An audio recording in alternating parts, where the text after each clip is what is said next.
নমস্কার আমার শ্রদ্ধেয় গুরুজন, আমার প্রিয় ভাই বোন তথা আমার বন্ধু বান্ধব যারা এই ভিডিওটি দেখছেন সবাইকে সংস্কৃত এন্ড সনাতন ধর্ম ইউটিউব চ্যানেলে জানাই সুস্বাগতম। আজকে আমি আপনাদের জন্য একটা গুরুত্বপূর্ণ বিষয় নিয়ে উপস্থিত হয়েছি।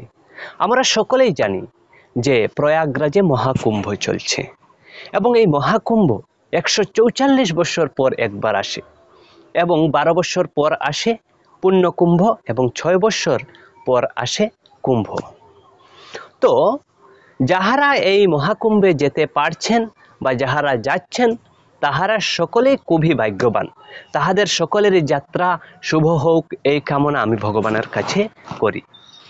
এবং যাহারা যেতে পারছেন না বিভিন্ন ফাইন্যান্সিয়াল প্রবলেমের কারণে বা আরও অন্যান্য কিছু অসুবিধা থাকতে পারে, তাহাদের কোনো আফসোস করার দরকার নেই। ঘরে বসেই আপনি এই মহাকুম্ভের পুণ্য স্নানের ফল লাভ করতে পারবেন। আমি আমাদের ধর্মগ্রন্থ থেকে কয়েকটি শ্লোক আপনাদের সামনে তুলে ধরব। এই শ্লোকগুলো আপনারা মন দিয়ে শুনবেন। সেখানে এই শ্লোকগুলোতে প্রয়াগরাজের কথা উল্লেখ আছে। তাহলে চলুন আমরা কোথায় এই শ্লোকটি পাবো প্রথমে জেনে নিই। আপনাদের কাছে যদি শ্রীমদ্ ভগবদ গীতা থাকে তাহলে আপনারা এই শ্লোকটি অবশ্যই পাবেন, কিন্তু ইস্কনের ভগবদ গীতায় কিন্তু পাবেন না। বৈষ্ণবীয় তন্ত্রসারে গীতা মাহাত্ম্যে 85টি শ্লোক আছে এবং এই 85টি শ্লোকের মধ্যে এই কথাগুলো উল্লেখ আছে। তো আপনারা যদি ভগবদ গীতা পড়ে থাকেন তাহলে লাস্টে দেখবেন গীতা মাহাত্ম্য প্রত্যেকটি গীতা বইয়েই দেওয়া থাকে। তো আমি আজ যে শ্লোকগুলির কথা উল্লেখ করছি আপনাদের সামনে, সেই শ্লোকগুলি বৈষ্ণবীয় তন্ত্রসারে গীতা মাহাত্ম্যে দেওয়া আছে। তাহলে চলুন আমরা দেখে নেই এই শ্লোকে কি বলা হয়েছে। তাছাড়া আরও অনেক কিছু গুরুত্বপূর্ণ কথা এই শ্লোকগুলিতে দেওয়া হয়েছে।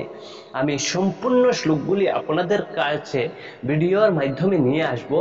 আজকে শুধু কিছু গুরুত্বপূর্ণ শ্লোক নিয়ে উপস্থাপন করছি। গীতায়াঃ পুস্তকম যত্র নিত্য পাঠশ্চ বর্ততে তত্র সর্বাণি তীর্থানি প্রয়াগাদীনি ভূতলে। তত্র সর্বাণি তীর্থানি প্রয়াগাদীনি ভূতলে। এখানে প্রয়াগ শব্দটি আমরা পেয়েছি। যেখানে নিত্য গীতা পুস্তক অবস্থান করে এ জগতে সেখানে প্রয়াগাতে সকল তীর্থগণ সর্বদা অবস্থান করেন। এই সম্পূর্ণ শ্লোকগুলো পড়ে এর মাহাত্ম্যকে আমরা উপলব্ধি যখন করব তখনই এর সার কথাটা বুঝতে পারব। তাছাড়া আমরা সকলেই মুক্তি লাভের জন্য এই পুণ্য স্নান করি, ভগবানের দর্শন পাওয়ার জন্য আমরা এই সমস্ত পুণ্য কাজ করে থাকি, যাহাতে ভগবান আমাদিগকে কল্যাণ করেন। ভগবান শ্রীকৃষ্ণ বলছেন যে গীতা মে হৃদয়ম পার্থ গীতা মে সারোত্তমম গীতা মে জ্ঞানমত্যুগ্রম গীতা মে জ্ঞানমব্যয়ম গীতা মে চোত্তমম স্থানম গীতা মে পরমম পদম গীতা মে পরমম গুহ্যম গীতা মে পরম গুরুঃ।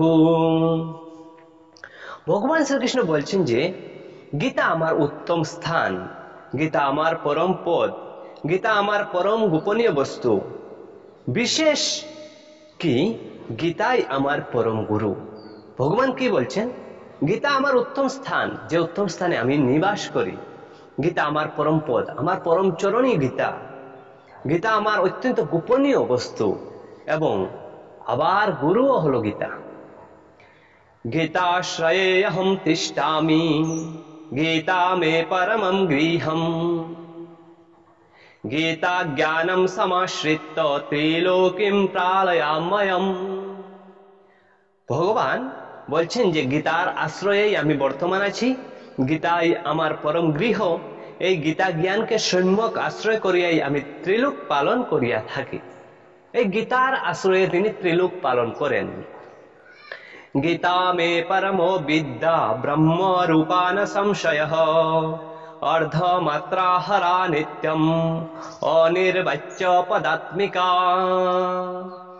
অর্ধমাত্রা স্বরূপ নিত্য অনির্বাচ্য পদাত্মিকা গীতাই আমার ব্রহ্মরূপা পরাবিদ্যা, ইহা নিঃসংশয়ে তুমি জানিবে।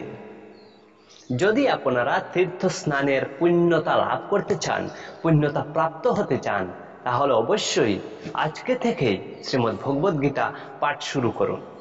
কারণ গীতার আশ্রয়ে ভগবান অবস্থান করেন। আপনারা দেখবেন আমাদের সনাতন ধর্মাবলম্বীর অনেকের ঘরে গীতা পাঠ করা হয়, গীতা পুজো করা হয়।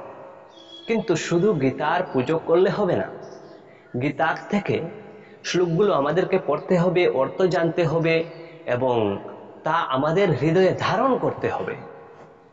তো আমার চ্যানেলে আমি এই গীতা সম্পর্কিত অনেক ভিডিও আপলোড করেছি। আপনারা অবশ্যই ভিডিওগুলো দেখবেন এবং অবশ্যই আমার চ্যানেলটি সাবস্ক্রাইব করে অন্যের কাছে শেয়ার করে দিবেন।